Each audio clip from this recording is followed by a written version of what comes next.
What's up, everyone, and welcome to another episode of VCCLive. This is episode 21. Big Vapor. FDA Withdrawal symptoms. Stop. Wait a minute. And Phil's Ponderings. Those are some of our topics today, and you'll understand more about what they mean when we go through them.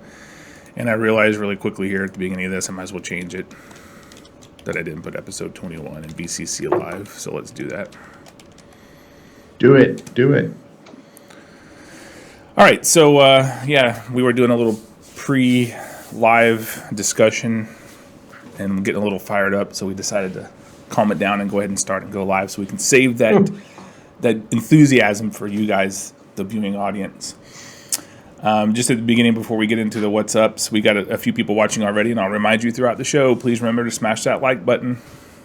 Helps us out a lot with the YouTube search results and getting other people to see the information we're trying to put out there for the vaping industry. So make sure you hit like. I'm checking it right now. I don't see likes. Gonna end my I put one in. Oh, you did? Okay, good. All right, so yeah, make sure you like it. Also, remember that the comments that you're putting over during the live chat discussion do not carry over. So if you have something earth-shattering that you want to go into the comments for the replay, make sure you copy those and paste them over once it's rendered and up on YouTube. Jay, how's things? I know you have news. Things are okay. It's been a tough week, but getting ready to start the new job probably November or December 1st-ish. And so, just trying to get my company stuff in order, dealing with the FDA registration stuff. But it's been a good week. Got a new computer, I see. Huh? Got a new computer? Got a new computer, as I promised. I promised last week that I would have a new computer, and now I'm all in full color. How's things, Matt? Things are doing pretty good. It was my birthday earlier this week. It's Vanessa's birthday today. Both getting old. You're getting old. I don't think Vanessa's getting old. Well, yeah. I don't prop her up too much though, because she's already way out of my league, so I can't tell her that. Oh, gotcha. So the age works in your favor. Jay, that's a party foul. Sorry, that's actually one of my main business partners. You now have to put your hat on backwards for the rest of the show. I don't have to flatten it out? No, don't flatten it. All right. I'll vomit. I can do that. Do that. So anything else up, Matt? Anything happening? Vape-wise? Heard anything? Seen anything? Not really, man. No, not this past week? Okay. Well, as you guys noticed, we're Nickless today. So on the VCC thing that I shared, I put 0 mg. I hope people get that. Do you guys get that? 0 ng. 0 milligrams. So we are no Nick today. Get it? I was just going to say, I wasn't able to. Or you could do 0 ng because it's Nick Green. I wasn't able to shave today, so no Nick is a good thing. No, I went 0 mg. So today we are no Nick. Nick is traveling, so he won't be with us today. All right. Well, we have some topics to corn today, aren't you? To talk about. Yeah, it's a corny Friday. Yesterday was my son's birthday. It's my second son. I have two boys, and he turned 13 yesterday. Oh, nice. So a little Scorpio in the house. I'm sure you guys can appreciate that.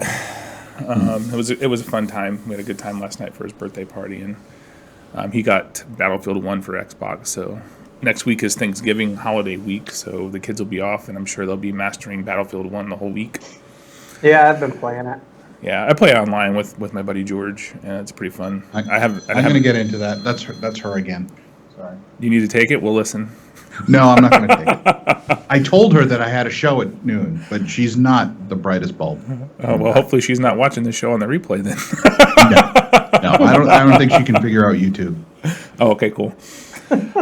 All right, so we do have some topics for discussion today, and Jay, I think we're going to lead off with you. This is the Big Vapor, and why I called it that was because of how Jay phrased it when he sent the message in the VCC live chat that we have. So Jay, tell us about the emails that you've seen going around, and what's it gotten some concerned emails, and because I'm still considered a heavy hitter in the advocacy community in Massachusetts. People tend to hit me up for questions. So I got an email from a shop that I'm pretty well entrenched in up here in Massachusetts, asking, I just got this email from a vendor who shall remain nameless. Is there any truth to this? And in the email, this e-liquid manufacturer basically stated, you need to start fire selling all your e-liquids that do not have FEI numbers as a result of registering with the FDA. Just a whole bunch of scary language saying, after December 31st, if you have any e-liquid on your shelves that have not registered with the FDA, if they don't have SKU numbers on the label, so UPC codes, the whole thing on the labels, on your shelves, the FDA is going to fine you. And they're not going to fine the manufacturer because they're going to be out of business, kind of thing. So essentially, it's kind of the same thing that we saw with the GCC thing. When the GCC deadline hit, a lot of shops got scared and said, if you don't have GCC certifications, I'm pulling you off my shelves immediately. You're going right in the bargain bin, this and that. You're kind of seeing the same thing right now with the FDA registration. And there was a lot of information in these emails. I'm not going to get into specifics because I'm not a lawyer. Clearly, these emails were written by lawyers, so I'm not going to get into specifics. But there was a lot of scary language in there, basically saying you're going to be out of business if you have any of these smaller juice makers' juices on your shelves. And the same thing happened with GCC. I don't know of any fines that were levied out as a result of not having GCCs in a shop, right? Have you guys heard of anything? I haven't heard of any, I've heard of people visiting, people getting... they've come in and they've checked to see if there were GCCs in order, just general checks kind of thing, not a big deal. Certainly most manufacturers were able to provide GCCs. It wasn't a big deal. Now with this one, it seems clear to me that it's the larger e-liquid manufacturers that are positioning themselves to gain market share by stomping out the little guys, trying to scare shops into dropping local and smaller juice brands in favor of the larger brands that have lawyers in place that can help them go through this registration process, which I've begun the registration process. It doesn't seem like it's going to be all that difficult. You don't necessarily, again, I'm not a lawyer. I don't know. I'm just going based on what I'm reading so far. It doesn't seem like you need to buy a SKU for every individual product. It doesn't seem like you need to buy SKUs at all. You just have to have an item or a product number that differentiates your individual products. Doesn't seem like that big a deal to me. Time consuming, sure, but not difficult. So I don't see any reason why anybody would have a problem. Small or large manufacturer at this point, looking at the 12/31 deadline, I don't see any problem why any manufacturer would have an issue getting through this particular hump. Well, you know what they say. Other than the fact that you're kind of signing off that the FDA is allowed into your lab at any given time without notice to investigate and essentially shut you down for whatever reason they deem fit. Certainly, that's a scary aspect. But as far as the actual registration, I don't see a huge deal with it. Well, they say knowledge is power. So these big companies seem to be taking the knowledge that they're getting from being able to afford attorneys. And I mean, honestly, probably the small companies should have some legal advice at this point. I mean, we're way deep into this. But knowledge is power, so they're using that knowledge. I'm an incredibly small manufacturer. I have no intention of hiring legal guidance at this point. Zero intention. And I know that there are thousands of e-liquid manufacturers out there who are in the same position, even the responsible ones, that have no intention of hiring legal guidance because we never got into this to start buying yachts. Right. We got into this to help contribute to an industry that helped save our lives. That's it. Right. That is going to go away over the next year or two. Period. That's right. So what these big vapor companies, and that's why we have big vapor there. These big players. That's what they're trying to basically just accelerate the process. Yeah. They're trying to gain market share under the guise of helping their customers. Matt, any thoughts on that? I know you probably haven't heard this before now, but what are your initial thoughts? It definitely sounds shady. You'd like to give people the benefit of the doubt and think that they were just mistaken, but if it was a really big, I don't know what company it was, but if it was a really big company, you'd think they'd be in the know and already get all that correct guidance from their lawyer. So yeah, you're probably more than likely it was a move to clear out some small people. Yeah, I mean, and if small e-liquid manufacturers, probably losing a couple of accounts for them would be detrimental and maybe even in their business. So yeah, I mean, absolutely. Sounds completely, shitty from my perspective. This is not something that we should be doing. We have enough bullshit coming from the government and governments, state government, local government, federal government, all of them, that we don't need to be doing this to ourselves. If there are any e-liquid companies out there who aren't going to survive the process, they're not going to survive it anyway. If you're that threatened by these small businesses, then but a lot of people take that approach, though. That they're these, I don't know, they call themselves businessmen, but when times get lean, it's a fight against we start eating each other basically, and we turn on each other. That is business, and that is capitalism. For the shrinking market share. So it's sad to see for sure, but I'm sure we're going to end up seeing a lot more of it. Yeah, I'm sure we will as well. I mean, we're in a capitalist society, like I was just saying, and that's the nature of business. So it sucks, but I don't know if there's really too much to do about it. I mean, basically, these retail shops need to make sure that they're informed about who they're buying from and where they're getting their stuff. And that's exactly what they need to do. When they see emails like this from their vendors or potential vendors, they need to reach out to an independent party and say, what is your take on this? And that's exactly what the vendors that I have close relationships did. They reached out to me because they knew I didn't have a dog in that hunt necessarily. Right. And I was able to give them my 2 cents. And I used the GCC event as kind of my litmus test. Like, look what happened with GCC. There was a big rush that weekend. Right. Vendors, retailers were freaking out, looking for GCC certs. Some vendors were able to provide them on short notice, some weren't. And then eventually it all just kind of went away. Like, I don't know, like if I go into a retail shop at this point, I have no idea whether or not they have GCC certs, in a binder somewhere. And 90% of the time, I don't think the FDA does either. They did spot checking and they moved on. Enforcement and intention is a huge part of any law in this country. If something's being selectively enforced, that's, you can fight that in court. Absolutely. You can fight that in court.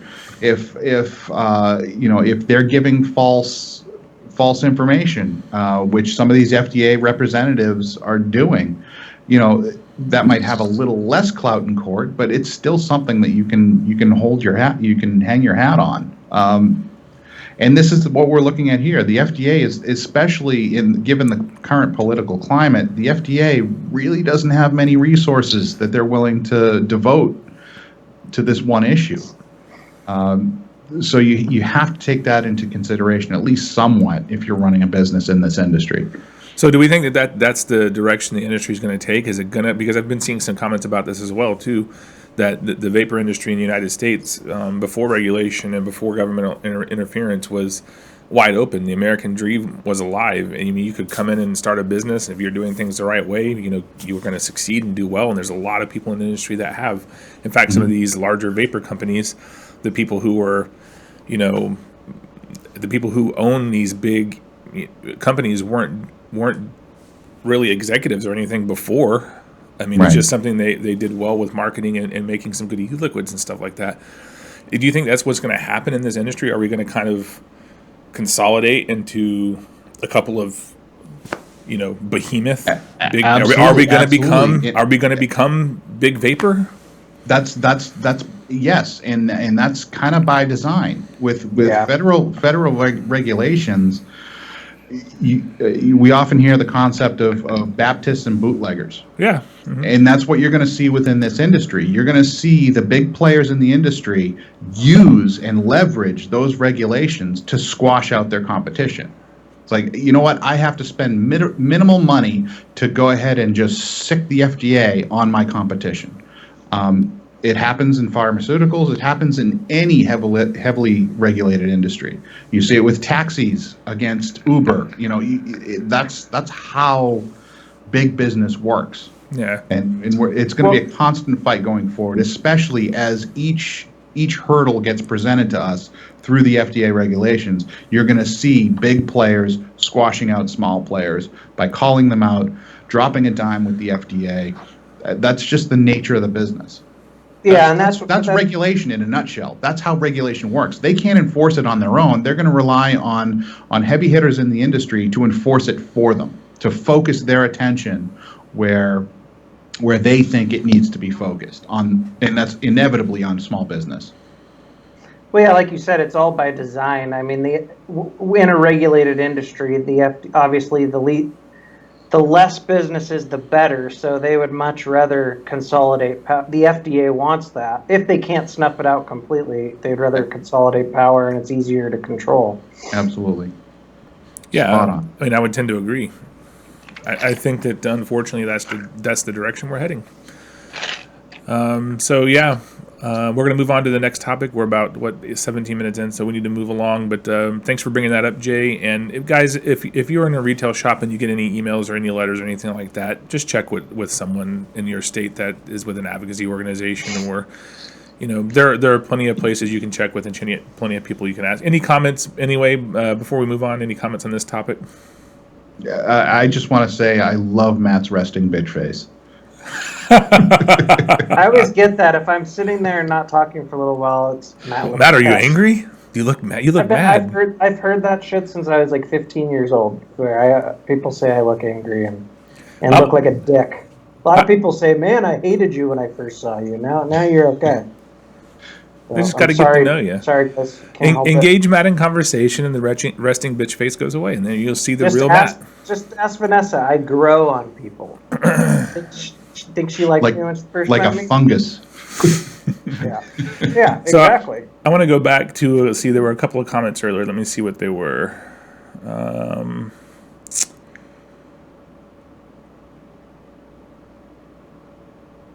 Sean Taft says, any hope for VCCT 17? I'm assuming is what he means. We'll talk about that in a little bit, Sean. We were talking about it before the show a little bit off the air. Shane Hammond says, what's up, guys? Love this fucking show. You guys are great. Fucking A. Thank you, Shane Hammond. We appreciate you guys tuning in and watching and sharing and getting involved. That's what it's all about. The more you know. What was that, G.I. Joe or no? What was that from? That's Channel 4. Ding, ding, ding. The more you know. NBC, yeah.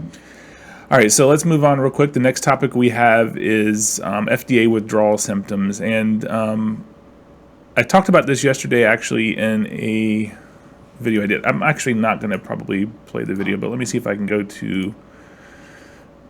if you want to go to find me on Facebook, you can see the explanation of this. I did it yesterday. I'll show you really quickly here. So on my wall from yesterday, FDA refused to accept procedures for pre-market tobacco product submissions withdrawal. You can watch this video and get some information about what my take on it was. Basically, the FDA and the Federal Register 2 days ago posted a withdrawal for certain... they were trying to eliminate applications during the PMTA that didn't meet certain criteria, and those criteria were the application was not in English, did not pertain to tobacco products, or does not identify the type of submission. People were messaging me and asking me, basically what it is, they weren't expecting any negative commentary on it, but they ended up getting a ton of negative comments on it, so they decided to withdraw that. Well, people were asking me, what does this mean? Does this mean that the PMTA process has been withdrawn? And that's absolutely not what it means. It just means that this one aspect for screening applications as they come in was withdrawn. So I also posted it on our YouTube channel. So if you want to go back and look at the video, it's the same one's on YouTube as well. I just put it on there for the YouTube audience who might not have seen it on Facebook. But this is just one small aspect, and there are people with theories about why did it happen and why did it happen at this particular moment. You know, the election has changed things in Washington, and then wondering if that had anything to do with it. The FDA just claims that they got a ton of negative comments, which they didn't expect, so they decided to withdraw. What do you guys think? Do you think there's anything more behind it than that, or is it just that's just what it is? No, I think the story here is just the misinterpretation of what it meant. It's a procedural correction is what they're looking at, and they have plenty of time to make that correction because the PMTA deadline is not for quite a while. It means nothing to us, essentially. Nothing at all. Mm-hmm. They might have found that there were some legal issues with it. I don't think that they care about the comments, honestly. Since when does the FDA care about negative comments? Exactly. But maybe their lawyer said you could run into some legal problems if you start cutting these. I mean, wasn't it like, if they were done in like a different language or things like that? Right. Like, maybe so. Maybe there was some sort of issue there legally, or that would be my guess. Yeah, so the gist of it is, if you have any, again, like I said before in the last topic we talked about, if you have any questions about something that you see that comes across your way, ask some of the advocates out there. You know who they are. They'll be able to give you a good answer. Usually if I see something like this, if I see something like this that I see becoming a problem or could become a problem, that's when I do a go live video on Facebook just to explain and clarify it. So, if you see anything like that, just tag some, or message. I don't even like people sharing this stuff publicly on Facebook because then that's when it really picks up steam and people get the wrong idea and start sharing it.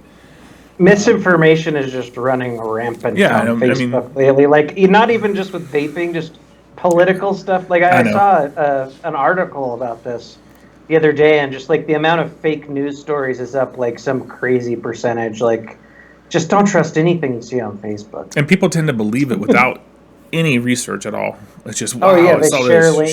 I tend, and the same is true of internet memes. Like people just assume, somebody will take a picture of a random guy in somebody's front yard and say, this guy molested children.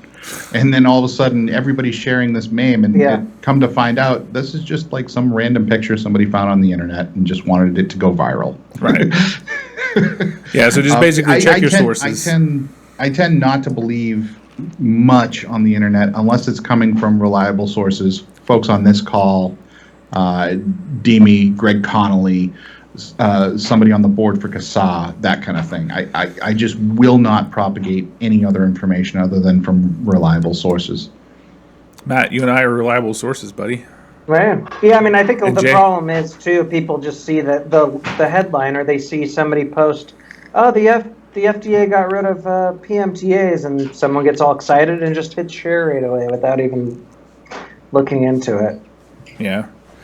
Anyway, verify your sources, verify the information. Make sure you understand what you're sharing before you share it, and that's just the point of this. The FDA did not withdraw the PMTA process. It is still intact. All right. We'll move on. That was a fairly quick one. Just wanted to cover it briefly. Again, if you have any more questions, go to my Facebook timeline and on the, I don't know what they call it, timeline or a wall or whatever they call it anymore, news feed. There's so many names for it.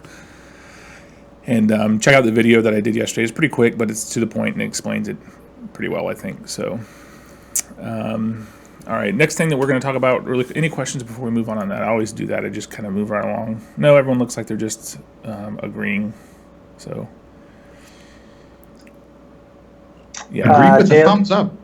Yeah. Daily Vape TV talked about your green screen, and he's right, Jay. You are setting yourself up there. You can do a lot. That's fine. And you know what? If people start posting memes, with taking advantage of my green screen, then the Stanley the Viking equipment is going to come back out. And I am. You know what? Maybe next week I should do my show as Stanley the Viking because it might be my last show. I think that would be pretty amazing. No, it wouldn't be your last show. We might. We're We'll work something out. We'll work something out. Maybe we can change the time slot or something. Yeah, what do you guys think about that in the chat? Since you guys cared enough to come and join us today, maybe we do. Well, you got a Friday night show already at 8, right? The Game of Awesome. I do, but I'll cancel it. Shut up. No, I mean weekends. I could probably set aside a chunk of time any given night during the week. Actually, Sundays are pretty good for me. I'll have to check with Nick. But Matt, how are Sundays for you? Well, you got the kids there too. What I do as well. So. If I did it, I have to drive into the office. In the evening would be best for me Sundays, or any evening during the week. At least during football season. I love you guys, but if you knew my life, fantasy football is yeah. I'm with you, Matt. I'm with you. Yeah. But yeah, I mean, as long as we're consistent. During the week, like we could do Tuesday nights, or not Tuesday nights, but yeah, if we were to pick one night a week and do it then instead, I could probably commit to that. All right, we'll discuss it, make some announcements, and post it on the Facebook VCCLive page if we're going to make a time change, which I'm sure we will, because we definitely want to keep Matt in the lineup for sure. So Matt? We'll figure it out when it's going to be the best time to do it. You mean Jay? Jay, yeah.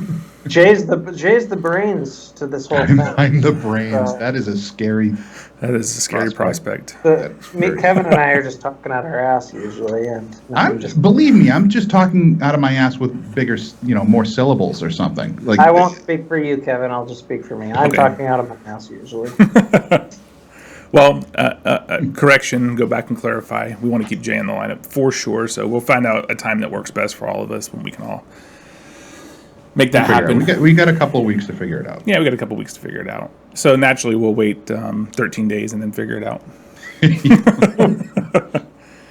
All right, so we're going to talk about next. This is a link that I just saw this morning on Facebook. The House GOP requests to stop pending regulations. So let's go over here really quickly to this article. This is on the Wall Street Journal website. And again, I'll post the links to everything that we're talking about in the description to the video.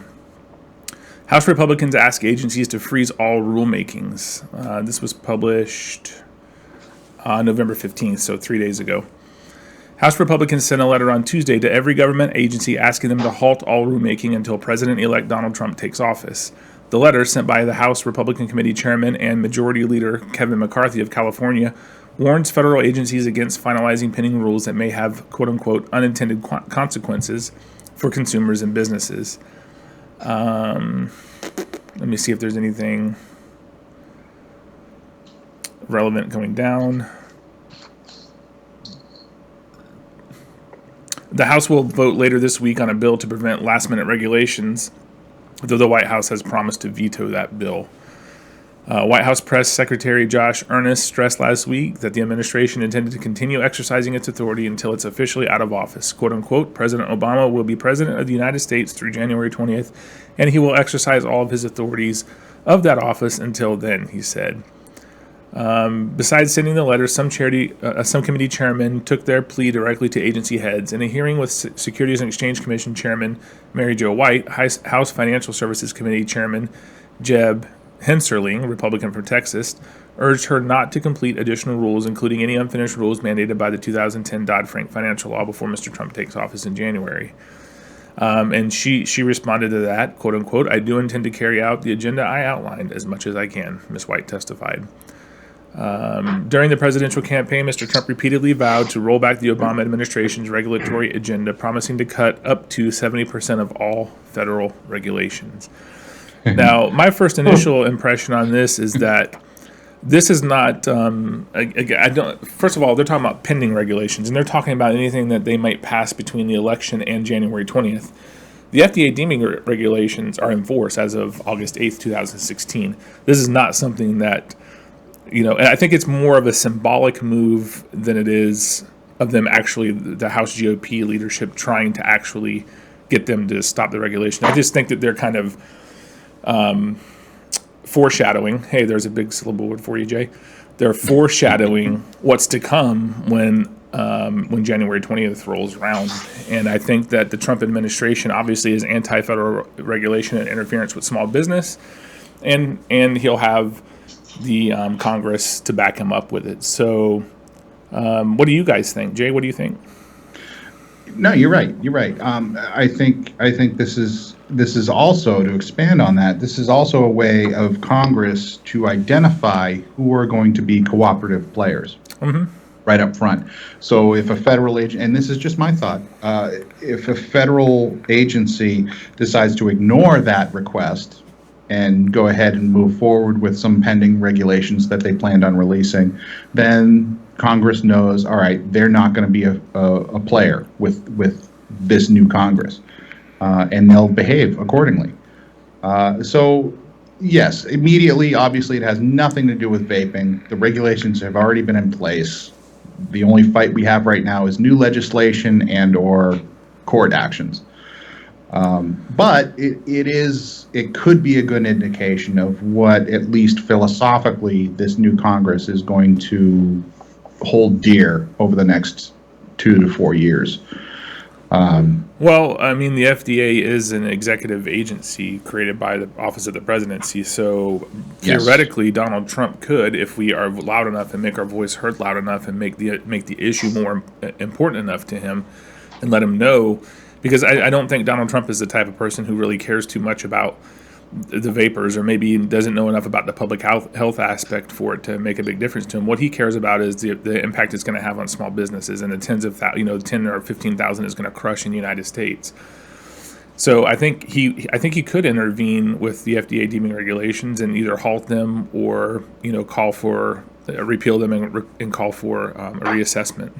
Yeah, I'm not sure what the exact process could be, but off the top of my head, I'm sure he could deal with it through funding, changes in funding to the FDA, or through appointments.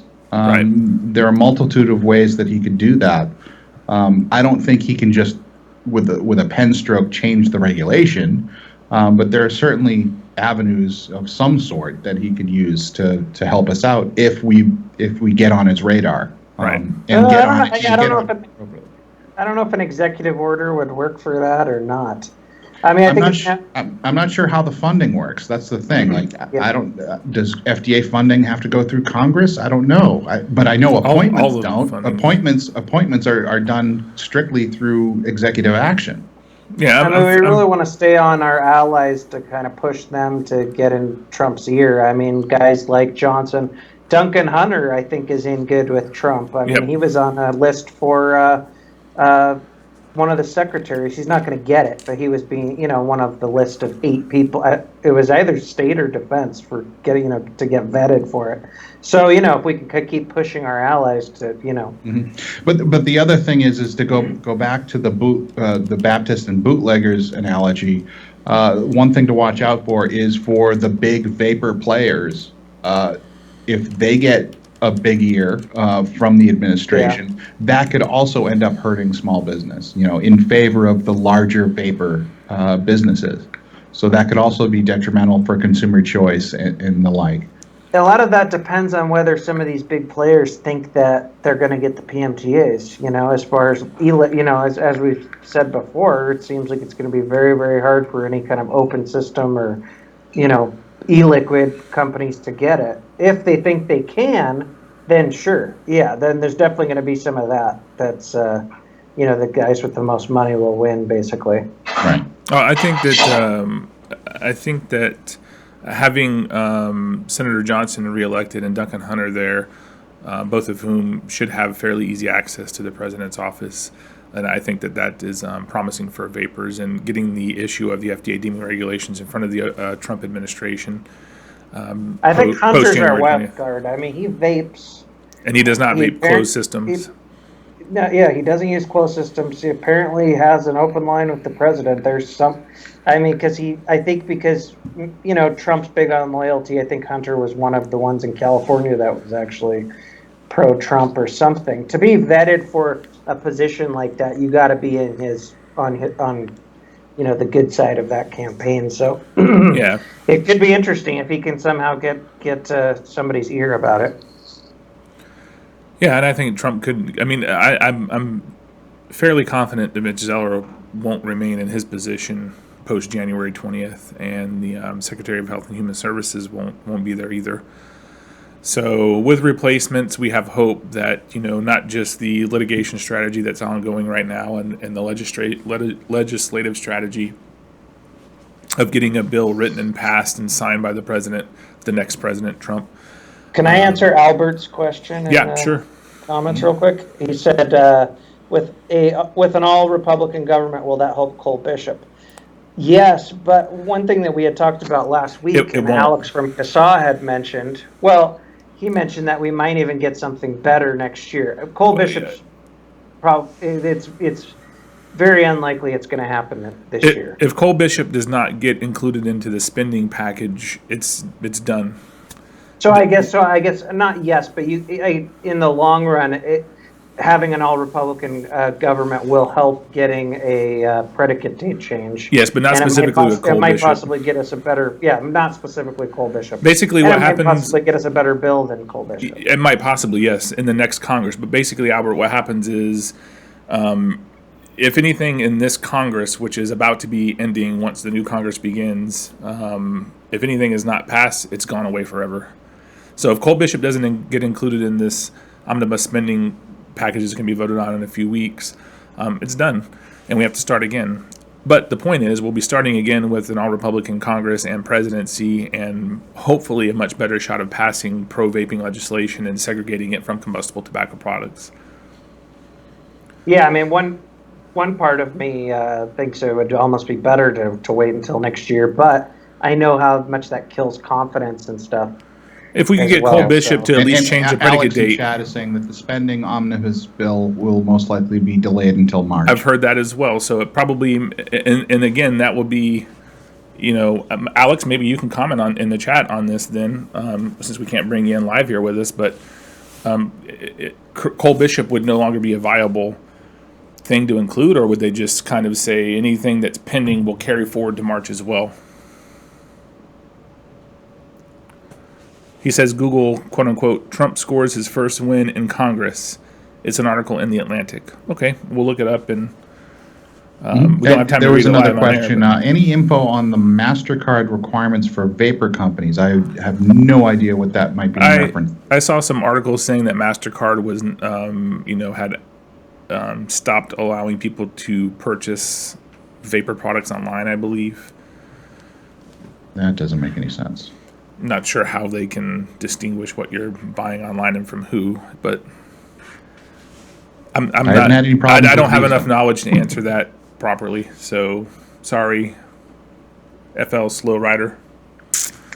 Maybe we can do some research and talk about it next week. And Alex says he's not clear on whether or not Cole Bishop would move forward to March or not. I think my inclination is that if it's not voted on in December, then we're going to have to start with a new Congress. That's my inclination. So, yeah. Let's see. It looks like this. I'm looking at this article. Like all these major spending decisions are being moved to 2017. So it looks like it looks like it's just not going to happen this year, which could be a good thing if people can wait. Are willing to hold on. Well, the thing is, it's a timing issue, and we have the manufacturer registration by the end of the year, and I think the predicate date being moved would impact a lot of companies' decision whether or not they're going to carry forward in the industry. And again, that's what I've been saying all along, just by the FDA dropping these deeming regulations, they're achieving a huge percentage of their goal, which is eliminating the vapor industry, just by posting them. And just by making them publicly available and telling people that this is what you're going to have to comply with. So that kind of sucks, and timing is a huge issue. But, I mean, the silver lining is Donald Trump is anti-regulation and pro-small business. So with control of Congress and with his philosophy in the White House, maybe possibly get something better next year, still with plenty of time to change things before 2018. Yes, I think it's very possible and much more likely than had it gone the other way during the election. So, yeah, like I said last week, I mean, no matter what you think about Trump politically, This was the best outcome we could have gotten federally, with Trump getting elected and then, Johnson being reelected as senator of Wisconsin and stuff. Mm-hmm. So there's definitely some optimism. It really fell into place the best way that it could have for the vapor industry.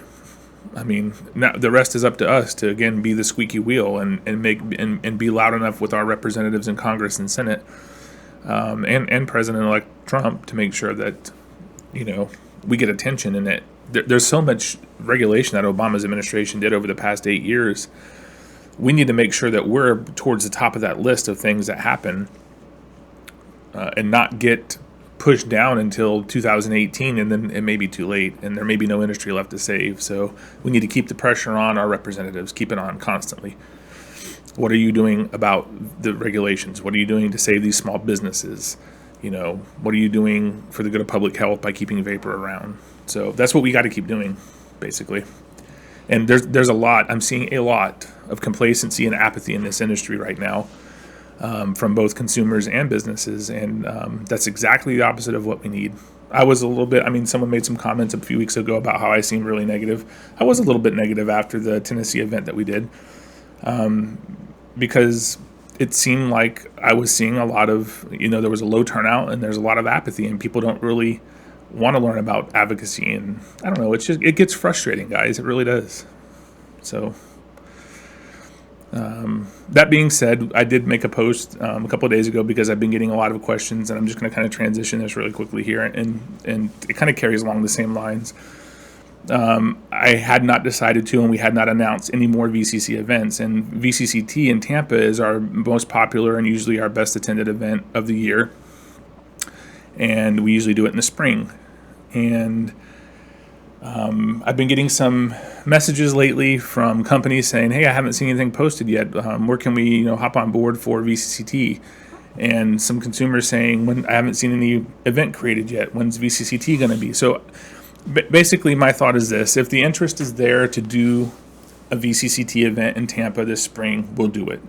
But from a business perspective, I can't book a convention hall and start planning something without the knowledge that there's going to be enough funds from sponsors and exhibitors and enough attendees to encourage sponsors and exhibitors to show up to the event. And so I'm not going to book a convention center until I'm confident with that. So I've made a post on our VCC page, and it's doing pretty well so far. Let me see if I can get to it really quickly here and show you guys what I'm talking about.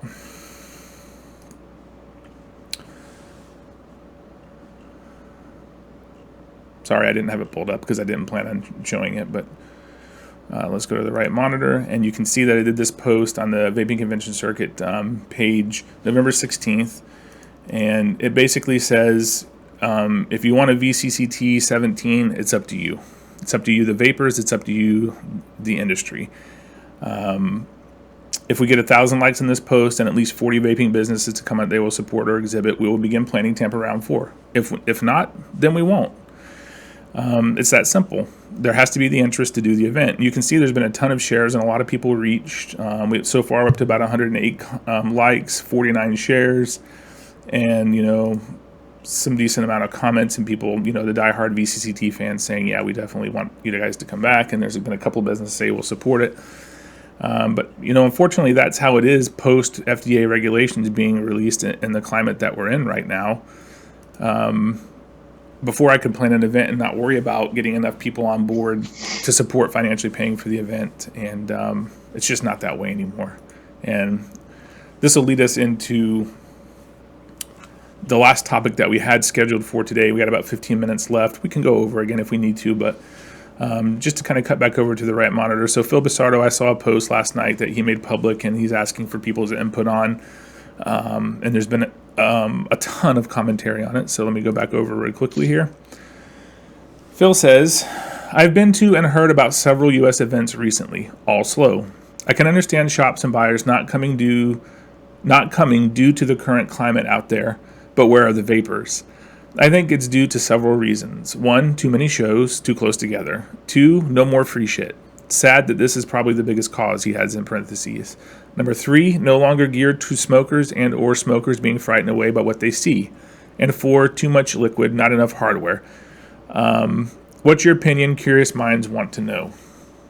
I just commented somewhere in here that I'm commenting so I can get notifications of future comments because I'm curious what people have to say as well. I have a strong opinion about this. Let's go ahead. I'm going to switch back over here. I seen the same thing with the YouTube channels. I think once this happened and once it was announced I don't think any of what Phil said is the biggest reason. Once this happened and once it was announced, it just deflated everybody and it took the excitement away from it. Views on YouTube for everyone have gone down. The hobbyists have just been kind of, no more new products. You know, they don't. Why would I go to a show because there's no more new products? A lot of just the excitement around vaping was just slammed down. Like we worked for a couple years and then nothing happened and we got, fucked. And I think a lot of people have just kind of a good amount have just kind of moved on. And I've seen people say that on Facebook and stuff where they're just, the hobbyist type vapors are just like, I'm out of it. I vape because of, I'm addicted to it, but I just don't even really care about the community anymore. I think that's a big portion of it, like and the fact that like the fun's kind of been taken out of it in a lot of ways and it's not that, and I'm not dissing on advocacy at all, but that's the main topic now, and that's what people are always pushed towards, and a lot of people just aren't excited about vaping anymore. Jay, what do you think? What do you think about Phil's post? What do you think about everything? I definitely agree. The only slight exception I would have to Phil's post, and certainly, Matt, I agree with everything that you just said. The lack of attraction to smokers to events. I think ultimately that's always been true. The hardest demographic to pull to a convention, whether it's free or paid, is going to be the yet to be initiated. Like even when we were all vaping on 357 Addies with an ego, it's always going to be difficult to get a smoker into a convention unless a specific vapor drags them in. So that's always the toughest demographic. You can't rely on smokers to make a successful convention. You just can't do it, and that's always been true in my mind. Certainly, you're going to have an opportunity to convert some smokers because they're going to come in, they're going to be attracted to some gear, and they'll convert. But how do you even advertise to smokers to come to an event? To my mind, it would be extremely expensive and probably cost prohibitive. We do it at every VCC event. Every VCC. But how do you do it? I mean, I don't want to. We do radio ads and we do billboards and we do print publications and those are incredibly expensive. They are incredibly expensive, but a big portion of our budget goes towards marketing because if we don't market and how much of a draw from the smoking community do you get? I don't know what percentage of the people who attend, but my goal is to at least get some smokers off. And we've had events, especially 2 years ago in Tennessee, not this past one. We had a box full of cigarettes that were discarded because Anakin was generous enough to donate starter kits. And a lot of companies, once they saw that, said, you know what, we'll donate some 12 nic e-liquid or whatever. This is back in the convention time when people were still carrying that at the events. Right. And we had a box full of cigarettes, and probably one of my proudest moments at a VCC event. And people quit that weekend because of the VCC event only. Was it 20 lives or 30 alive? No, it was a box, but I don't know how many people it was of a percentage of the people that were there. But my goal is if we get any smokers off of cigarettes at a VCC event, that's a win. And every single VCC event we do, when we do print publications, when we do media, let me just finish this really quickly here. When we do any advertising, it always says attention smokers and vapors. Attention smokers and vapors. Not just attention vapors, not just attention vape companies. It's preceded by smokers in every single advertisement that we do. Not every single, but almost all the advertisements that we do. And that's what our goal is. We want to get smokers in the door. We want to convert them. We want to show them the industry, the community, the options available to them. And that's why we do VCC events from day one until now. But let's be honest here. I think that's great. And I do think some smokers come. But events were always geared towards the hobbyists. They're geared towards the people passionate that are already into it. Me as a smoker, I would have if I didn't know much about vaping and there was a big event that came here, I wouldn't go. Okay, I would want to know. I would want to already be vaping. I'd want to already know about it. I just think that's the nature of the beast. And to speak specifically to Phil's point, if they do go and they see what goes on at 90% of these conventions nowadays, I'm glad you said that, Jay. How many are going to just turn right around and walk the hell out? You know, I'm glad you said that, Jay. Middle-aged smokers. I think it was just like a perfect storm of a lot of different things. I mean, the market was already being saturated before May. We already saw attendance dropping in a lot of events. You know, products-wise, you know, people's sales were already going down because there were so many new players coming in. And, you know, the bubble burst and it affected everything. Right. It would, I mean, I don't know. I don't think it would be this bad, but even if we didn't have the regs, I think we'd start seeing a decline. Yeah, you're definitely going to hit critical mass because the barriers to entry into this market are so low, especially for e-liquid, and that's exactly what we're seeing blowing up. You really don't have to have many skills to develop an e-liquid at all. You know? Well, I'm glad you said 90% of conventions, Jay, because what's most disheartening for me is when I read people's posts and comments about events and they lump every one of them in together. I don't think VCC events, and there are a couple of others. Your events, and I separate Lou's events, the VaporCon events, out of that sauce that we're part of now.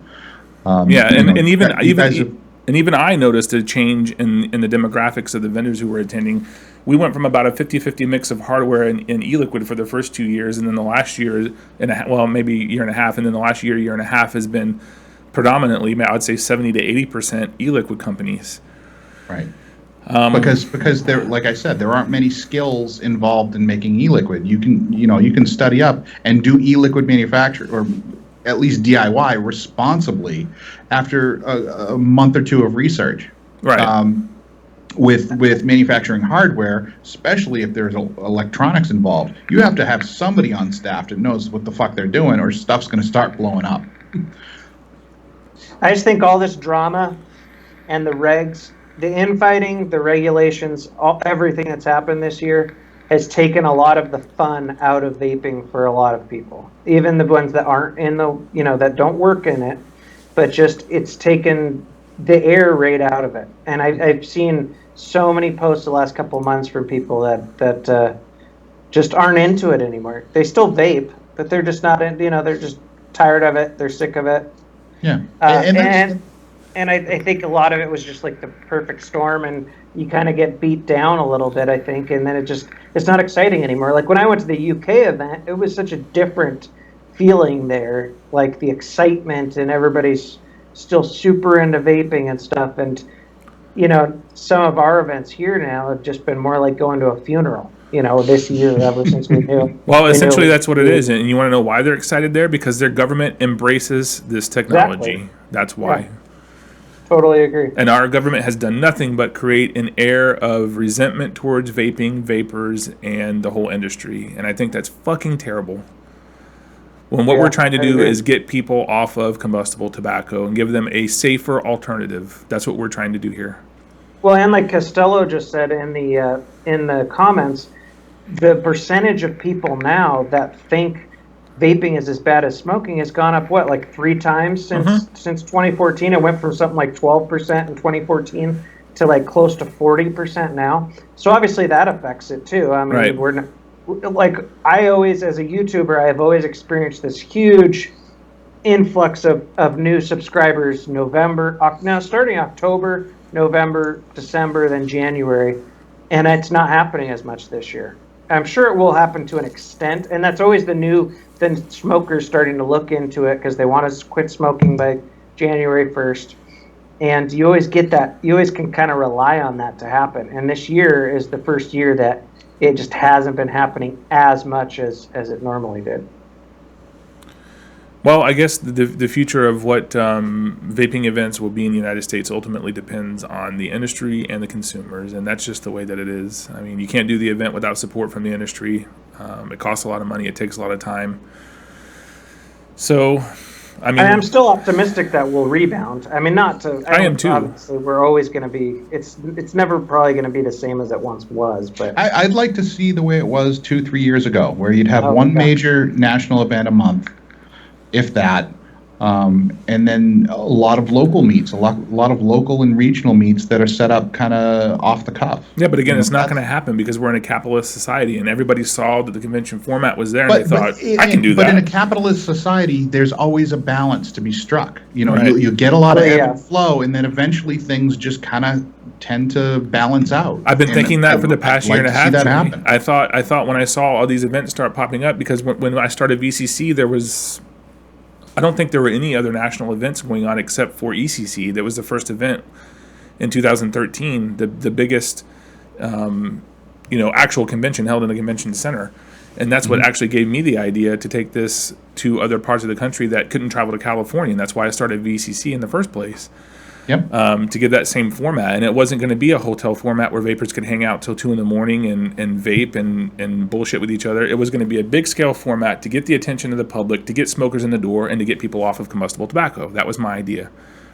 It wasn't a small scale format vape meet type, VaporCon, which I understand VaporCon is a great event, and the people who attend it and who have been attending it love it. And that's fantastic. I think that when people saw that you could do these events, and that's where it came, it's like, boom, everyone's like, wow, money signs. And it's not all about the money part of it. And then they didn't organize them as well. And they went off poorly, and they had bad companies at the event. They had stripper poles at the event. They had stuff that would give us negative press at the event. And that's where the downfall started, in my opinion, for vaping conventions. So to answer your question, Phil, I think it is the proliferation of vaping events that popped up over the last 2 years that were organized poorly and ran poorly and gave us a negative public perception. And once vapors went to those events, they were like, oh, screw it, I'm not going to another vaping event because they're all going to be that way, and that's not my scene. But that's not the case, in my opinion. I don't disagree with anything you said, but I definitely think that it was a combination of issues, that one included. Right. Any comments on this? Anyone got anything that they want to chime in with? Nick Orlando says, hit the reset button on the industry and replenish by targeting smokers. I've been doing that all along, Nick. I just wish other people would follow suit. A lot of us have. A lot of people have, absolutely. No single entity can do it on their own. I know. As a manufacturer who doesn't reach out directly to consumers, I can't do it on my own. I rely on my business partners, my retailers that I do business with. If they're not willing to reach out to smokers because the low-hanging fruit are the chuckers, there's not much I can do about that. I've said it from the beginning. I mean, sure, we have a lot of vapors, and it's grown over the last few years, but the biggest target audience and the biggest, even if you're looking at vaping from strictly a business perspective, which I think is the wrong thing to do, but if you were, 40 million smokers, 8 million vapors, whatever that roughly equates to, because those are just estimated numbers. Which market would you target as a business person? 40 million smokers.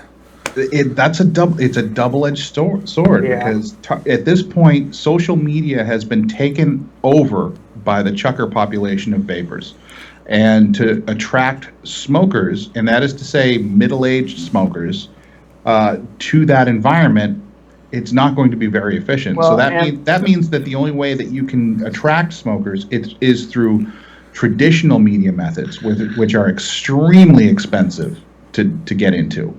Well, and the more hobbyist vapors, cloud chasers and not even, are the ones that are buying so much more. They're not going and buying a starter kit and that's all they use for a year. They're going through more liquid. They're going through more tanks. They're buying a new tank every couple of weeks or a new RDA every couple of weeks. Or coils.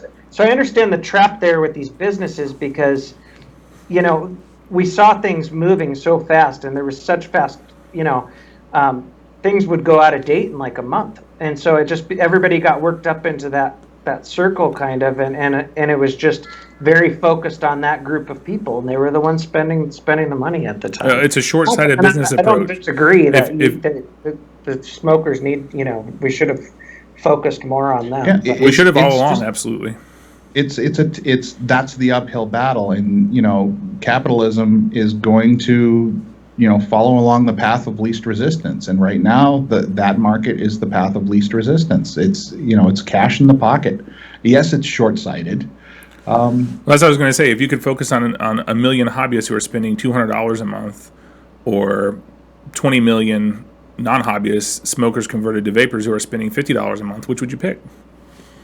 Well, if you had the money to reach out to those 20 million smokers, then it's an easy decision. Right. That's kind of the gold rush Small mentality. businesses don't have that kind of capital to be able to capitalize on an extended market like that. Well, Dimitri said it best a couple of events ago when he was on stage and we were doing an advocacy talk, and I think it was in Tulsa, so that would have been a year ago.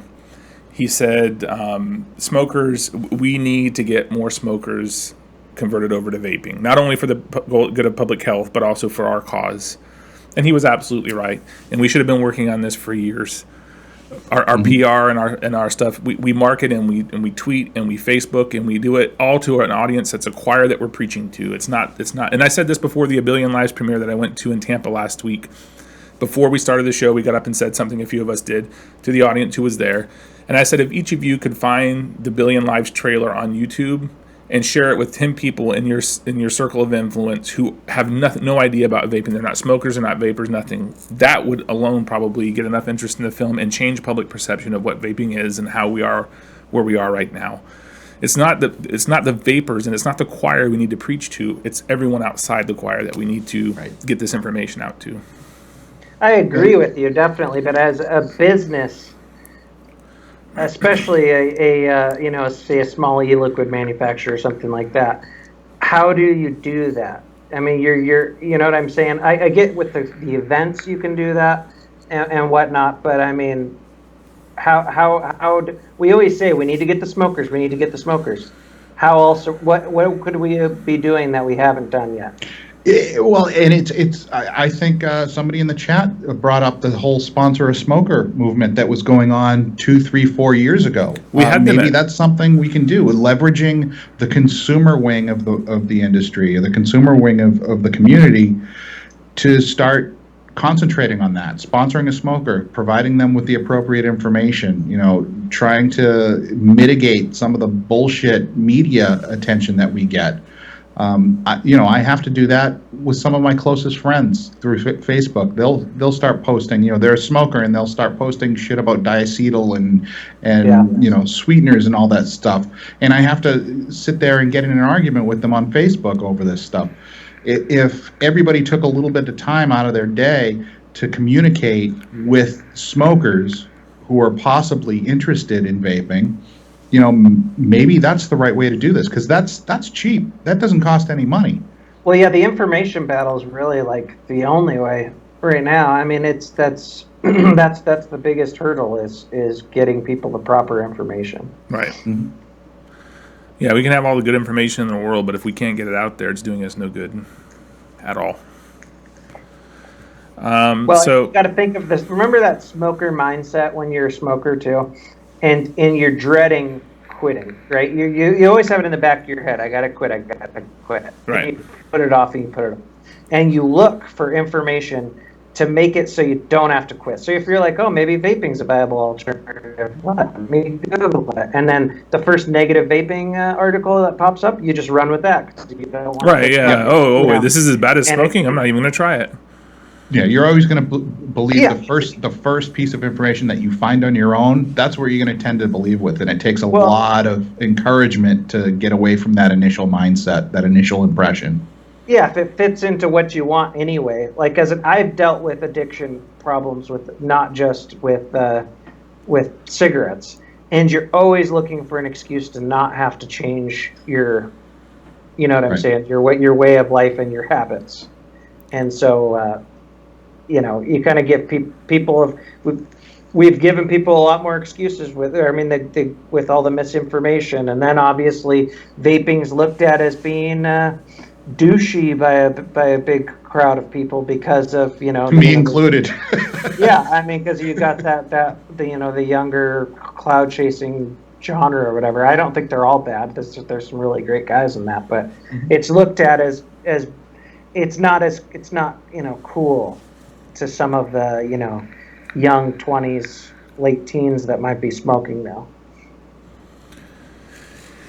All right, well, I think that about wraps it up for us. Remember really quickly here, if you haven't yet, please hit that like button and transfer your comments if you had anything that you wanted to be in the permanent once it gets posted up on the replay. Jay will download the audio portion and fine-tune it and get it over to Dimitri, so it'll be on Smoke Free Radio for the podcast version, so make sure you check that out at smokefreeradio.com when it gets up. Well, I guess if you're listening to this, I don't know why I say that, because if you're listening to this, you're probably not going to go also listen to the podcast version. But anyway, you can share the podcast version for people who don't want to watch it on YouTube. And yeah, let's see if there's any final comments before we do our final thoughts. Nick Orlando says, hit the smoking section. It's easy at sports, games, restaurants, etc. Good idea, Nick. I've talked to a lot of smokers just by being out in the public vaping. People ask me, what is it? And, how's it helped you? And I inform them about vaping and how I was able to transition from combustible tobacco. And does it make a difference? I hope so. The least you can do is try, though. So make sure you hit the like button. Make sure you share the link once the replay is up. If you haven't already joined the Facebook group, it's just search Facebook for VCCLive altogether, and you should be able to find it, and we'll add you in there. Let's see. Jay, any final thoughts? Well, I'm sure we'll be talking about this in the coming weeks, but I just want to remind everybody that don't believe everything you see on social media. There's going to be a lot of information and misinformation out there leading up to the end of this year because of the registration process, specifically for e-liquid manufacturers. I would be very surprised if this ends up being the vapocalypse that we've been waiting for this soon. But that's how it appears to me. That's how some of the larger e-liquid manufacturers are drumming it up. They're trying to make it seem like if you don't go with, one of the big 10, your shop is going to close down. And I just don't see that happening in that short of a time frame. So just keep that in mind when you're reading social media for the next few weeks. Matt, any final thoughts? No, I think Jay summed it up really, really well. I got nothing. You got a resting bitch face again. I gave it all. I gave it all already. Just gonna do this bitch face. Left it all on the field. All right, everyone, your best resting bitch face. Ready, Jay? Go. I don't think we top Matt. Matt's got it down to a science. Oh my God. Party foul number 3. One other thing I could mention about what we were talking about, really quick. I'll make it go ahead. short. Is that we talk about, the smokers, and for a long time there are a lot of us reviewers were pushing the Chinese manufacturers to make stuff that's more geared towards them. And a few times they did it, and it was a great device, and China goes where the money is, and they told me the sales just weren't there. They weren't there with the mouth to lung stuff. And so I think, and some of them have done, like the Ego AIO, that's done well, but we see China making products for the chuckers or whatever we want to call them, because that's what's selling the most for them. So I don't know how you combat that. It's a topic that we could talk about for a long time. If you figure it out, you'll become a multimillionaire, Matt. Yeah. I guess no final thoughts from me. I mean, we're still, plugging away, trying to get things going, seeing if there's enough interest to do a Tampa event for VCCT 17. I would really not like us to go out with, the Chattanooga event. I want us to continue on, and I want us to stay around so we can continue to help, if we do get smokers in the door and new vapors, and explain to them what it's all about and how they can get involved and help out and, raise funds for advocacy, which we do at every event. And I don't know. Keep on keeping on, people. Don't give up. And